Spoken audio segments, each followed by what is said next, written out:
বন্ধুরা, তোমাদের সবাইকে স্বাগত জানাই আরেকটা নতুন মিনি ব্লগে। এবং অবশ্যই এটা বছরের প্রথম মিনি ব্লগ হচ্ছে তোমাদের জন্য। 31st নাইট চেয়েছিলাম একটু অন্যরকম ভাবে পালন করতে, প্রত্যেকবারই ভাবি কিন্তু হয়ে ওঠে না কোনো না কোনো কারণে। তো এবারে কপালক্রমে একটা বার্থডে পার্টি অ্যারেঞ্জমেন্ট ছিল। আমার এক অতি পরিচিত দাদা সুভাষ দা, তার মেয়ের জন্মদিন 5 বছরের। তো খুবই ঘনিষ্ঠ যেহেতু আমাকে যেতেই হলো। প্রথমে গিয়ে দেখি ওকে সুন্দরভাবে সাজানো হয়েছে ক্রাউন দিয়ে এবং সুন্দর দেখতে লাগছে পুচকেটাকে। তারপর খাবার অ্যারেঞ্জমেন্টের দিকে চলে গেলাম। জানো আমি তো ওদিকে যাবই। হালকা চা খেতে খেতে অ্যারেঞ্জমেন্ট দেখতে দেখতে অনুষ্ঠান বাড়িতে প্রচুর লোক। তো যথারীতি তারা বাচ্চাকে নিয়ে কেন্দ্র করে বিভিন্ন রকমভাবে উৎসাহিত, ছবি তোলা, ফটোশ্যুট, কেক কাটা এবং বাঙালি বাড়িতে যেটা অবশ্যই ইম্পর্টেন্ট, পায়েস। তো সুভাষ দা অর্থাৎ আমার যে বন্ধু দাদা, তিনি তার মেয়েকে খাইয়ে দিচ্ছেন পায়েস। এটাই তো আমাদের বাড়ির রিচুয়াল, তাই নয় কি?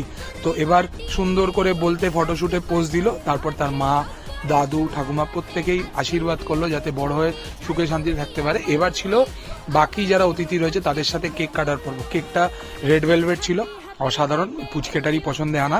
এবং অ্যারেঞ্জমেন্ট এক কথা অনবদ্য, বেশ ভালো লেগেছে আমার। যথারীতি কিছু হালকা ফুলকা ছবি টবি তুলে ফটোশ্যুট করে এবার দেখো সবাই একে একে বাচ্চাদের খাওয়াচ্ছে, বাচ্চারা মাকে খাওয়াচ্ছে, বাবাকে খাওয়াচ্ছে। এরকমভাবেই সুন্দর একটা সন্ধ্যা কাটলো 31st দিনে।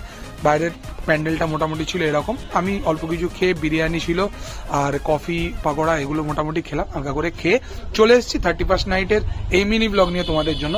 অবশ্যই কেমন লাগলো তোমরা জানিও আমাকে এই মিনি ব্লগটা কমেন্ট করে। আর এরকম বার্থডে পার্টিতে থাকতে পেরে কেমন লাগে তোমাদের সেটাও অবশ্যই কমেন্ট করে জানিও।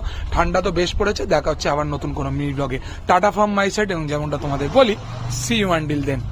এনজয় করলে অবশ্যই একটা লাইক করে দিও, শেয়ার করে দিও এবং অবশ্যই সাবস্ক্রাইব করে জানিও তোমাদের মতামত।